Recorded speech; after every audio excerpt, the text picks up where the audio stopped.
નમસ્કાર મિત્રો, સ્વાગત છે તમારું આપણી આ યુટ્યુબ ચેનલમાં જેનું નામ છે ગુજરાતી જીકેની જમાવટ। તો આઠમા પગાર પંચને લઈ અને અત્યારે મિત્રો સરકારી કર્મચારી હોય કે પેન્શનરો આ તમામમાં ચર્ચાએ જોર પકડ્યું છે, કારણ કે સરકાર દ્વારા 16 જાન્યુઆરીએ આઠમા પગાર પંચની રચનાની જાહેરાત કરી દીધી હતી, પરંતુ આઠમા પગાર પંચ માટેની કમિટીની હજુ સુધી રચના કરવામાં નથી આવી। તો શું આઠમું પગાર પંચ જે છે તે ઇતિહાસનું પુનરાવર્તન કરશે? આઠમું પગાર પંચ પણ છઠ્ઠા પગાર પંચની જેમ જ વિલંબિત થશે કે શું? આવા સંકેતો આપણને મળી રહ્યા છે। તો આજના વિડીયોમાં આપણે જાણીએ કે આઠમું પગાર પંચ કેટલું વિલંબિત થયું હતું, કેટલો પગાર વધારો કર્મચારીઓને મળ્યો હતો, એરિયસ કઈ રીતે સરકારે ચૂકવ્યું હતું, અને શું આઠમા પગાર પંચમાં પણ મિત્રો છઠ્ઠા પગાર પંચની જેમ જ મિત્રો બનાવો બનવા જઈ રહ્યા છે, તેને લઈ અને આજના વિડીયોમાં આપણે વિગતવાર ચર્ચા કરીએ। તો વિડીયોના અંત સુધી આ બન્યા રહો। જો આપ અમારી ચેનલમાં પહેલીવાર વિડીયો જોતા હોય તો ચેનલને લાઇક, શેર અને સબસ્ક્રાઇબ કરી બાજુમાં રહેલું બેલ આઇકોન દબાવવાનું ભૂલશો નહીં, જેથી કરીને ચેનલ પર મૂકવામાં આવતા આવા આઠમા પગાર પંચ, સરકારી કર્મચારી વગેરેના સમાચારો તમને અમારા ચેનલ પરથી ઉપલબ્ધ થઈ જાય। તો શું આઠમું પગાર પંચમાં છઠ્ઠા પગાર પંચનું પુનરાવર્તન થઈ રહ્યું છે? કારણ કે આઠમું પગાર પંચ પણ છઠ્ઠા પગાર પંચની જેમ વિલંબિત થઈ શકે છે, આવા સંકેતો હાલના સંજોગોમાં મળી રહ્યા છે। આપ સૌ જાણો છો તે પ્રમાણે 16 જાન્યુઆરીએ કેન્દ્ર સરકાર દ્વારા આઠમા પગાર પંચને લીલી ઝંડી આપવામાં આવી છે, પરંતુ આજે 7 મહિના કરતાં વધારે સમયગાળો વીતવા છતાં પણ હજુ સુધી સરકાર દ્વારા આઠમા પગાર પંચના TOR એટલે કે ટર્મ્સ ઓફ રેફરન્સ નક્કી કરવામાં નથી આવ્યા, કે ન તો આઠમા પગાર પંચની કમિટી નક્કી કરવામાં આવી છે। ત્યારે આઠમા પગાર પંચમાં પણ છઠ્ઠા પગાર પંચની જેમ મિત્રો જે છે તે લેટ લાગુ થઈ શકે છે તેવું જાણી મળ્યું છે। મિત્રો આઠમા પગાર પંચ અંગે ચાલી રહેલી અનિશ્ચિતતા વચ્ચે એક વાત સમજી શકાય છે કે આ પેટર્ન બરાબર છઠ્ઠા પગાર પંચ જેવી જ દેખાય છે। છઠ્ઠા પગાર પંચની રચના પણ થોડી મોડી કરવામાં આવી હતી અને તેની ભલામણોને ઓગસ્ટ 2008માં મંજૂરી આપવામાં આવી હતી। આઠમા પગાર પંચની રચનામાં પણ આવો જ વિલંબ જોવા મળી રહ્યો છે અને બ્રોકરેજ કંપનીઓ 2027 સુધીમાં તેની ભલામણો સબમિટ કરવાનો અંદાજો લગાવી રહ્યા છે। આઠમું પગાર પંચ ક્યારે આવશે? તેમાં કેટલા પૈસાનો વધારો થશે? શું 2026માં તેનો અમલ થશે? આ એવા પ્રશ્નો છે જે દેશભરના કરોડો કેન્દ્રીય કર્મચારી અને પેન્શનર્સોના મનમાં ગુમરાતા હોય છે। બ્રોકરેજ કંપનીઓના અહેવાલોએ 2027 પહેલાં કંઈ થવાનું નથી એમ કહીને તણાવ વધાર્યો છે। દરેક વ્યક્તિ ભવિષ્ય તરફ જોઈ રહ્યો છે, પરંતુ કદાચ આ પ્રશ્નોના કેટલાક સંકેતો ભૂતકાળમાં છુપાયેલા છે। જો આપણે તમને કહીએ કે આઠમા પગાર પંચની વર્તમાન સ્થિતિ આપણને છઠ્ઠા પગાર પંચના સમયરેખાની ઝલક આપે છે, તો શું આઠમા પગાર પંચ અંગે આજે જે કંઈ પણ થઈ રહ્યું છે તેની પ્રક્રિયામાં કેટલીક બાબતો છઠ્ઠા પગાર પંચ દરમિયાન બનેલી ઘટનાઓ જેવી જ લાગે છે? ચાલો ઇતિહાસના પાના ફેરવીને આ રસપ્રદ માહિતીને સમજીએ। તો છઠ્ઠો પગાર પંચ જે છે તે મિત્રો વર્ષ 2006 થી 9ની વાર્તા યાદ રાખવાની વાત છે। પાંચમું પગાર પંચ 31 ડિસેમ્બર 2005ના રોજ પૂર્ણ થયું અને 1 જાન્યુઆરી 2006થી છઠ્ઠું પગાર પંચ લાગુ થવાનું હતું, પરંતુ કર્મચારીઓ માટે 1 જાન્યુઆરી 2006એ આ લાગુ થયું ન હતું।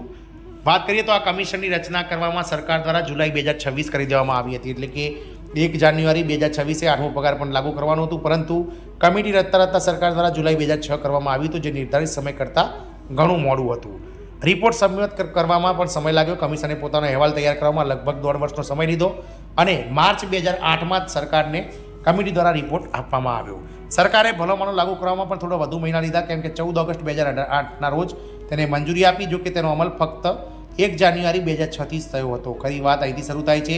સરકારે તેને 2008માં મંજૂરી આપી હતી, પરંતુ 1 જાન્યુઆરી 2006થી તેનો અમલ થયા પછી પાછળની અસરથી કર્યો હતો। પરિણામે એ આવ્યું કે 2009ની ચૂંટણી પહેલાં દરેક કર્મચારીને 32 મહિનાનો મોટો એરિયસ મળ્યું હતું, જે તેમના માટે મોટી આર્થિક રાહત હતી। મિત્રો આઠમા પગાર પંચની વાત કરીએ તો હવે આજના સમય પર પાછા ફરીએ તો વર્તમાન કર્મચારીઓનું જે આઠમું પગાર પંચ છે તે 1 જાન્યુઆરી 2026થી લાગુ થવા જઈ રહ્યું છે। સાતમું પગાર પંચ 31 ડિસેમ્બર 2025ના રોજ પૂર્ણ થઈ રહ્યું છે, ત્યારે સરકારે જાન્યુઆરી 2025માં તેની રચનાને મંજૂરી આપી હતી, પરંતુ તે હજુ સુધી રચાયું નથી।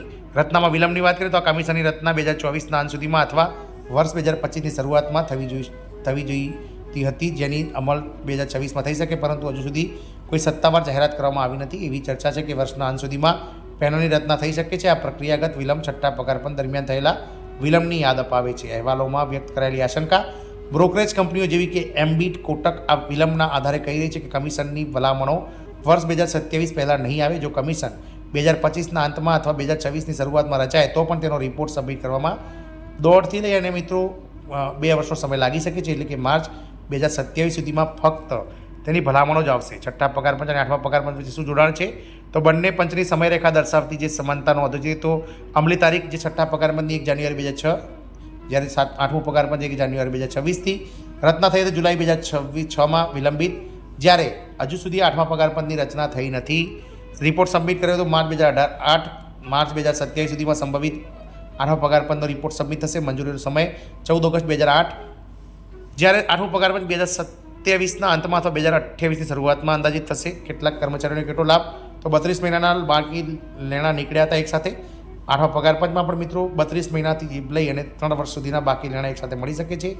2009ની સામાન્ય ચૂંટણી પહેલાં મળ્યું હતું તે રીતે આ વખતે પણ 2029ની સામાન્ય ચૂંટણી પહેલાં આઠમું પગાર પંચ મળી શકે છે. આર્થિક દબાણની વાત કરીએ તો પગાર પંચ મુલતવી રાખવાથી સરકારને તેના ખજાના પર લગભગ 2 થી 3 લાખ કરોડના તાત્કાલિક બોધને પહોંચી વળવા માટે વધુ સમય મળે છે. તે ત્યાં સુધી આ પૈસા માળખાગત સુવિધાઓ જેવા કે અન્ય કામો પર ખર્ચ કરી શકે છે. પ્રક્રિયાગત સમય કોઈ પણ પગાર પંચની રચના કરવી, તેના નિયમો નક્કી કરવા, દેશભરમાંથી ડેટા એકત્રિત કરવો અને એક પછી એક વ્યાપક અહેવાલ તૈયાર કરવો એક લાંબી અને જટિલ પ્રક્રિયા છે જેમાં સ્વાભાવિક રીતે 2 થી 3 વર્ષનો સમયગાળો લાગી શકે છે. સમયના પ્રભાવની વાત કરીએ તો જ્યારે કોઈ પણ મોટી નાણાકીય જાહેરાત કરવામાં આવે ત્યારે તેનો સમય આર્થિક અને સામાજિક સંદર્ભ પર અસર કરે છે. છઠ્ઠું પગાર પંચ 2009ની લોકસભાની ચૂંટણી નજીક લાગુ કરવામાં આવ્યું હતું. તેવી જ રીતે જો આઠમું પગાર પંચ પણ 2028માં લાગુ કરવામાં આવી છે તો તેનો સમય પણ 2029ની ચૂંટણી નજીક હશે. આ ફક્ત એક વાસ્તવિક અવલોકન છે. વાત કરીશું સાતમા પગાર પંચની ફોર્મ્યુલા શું હતું.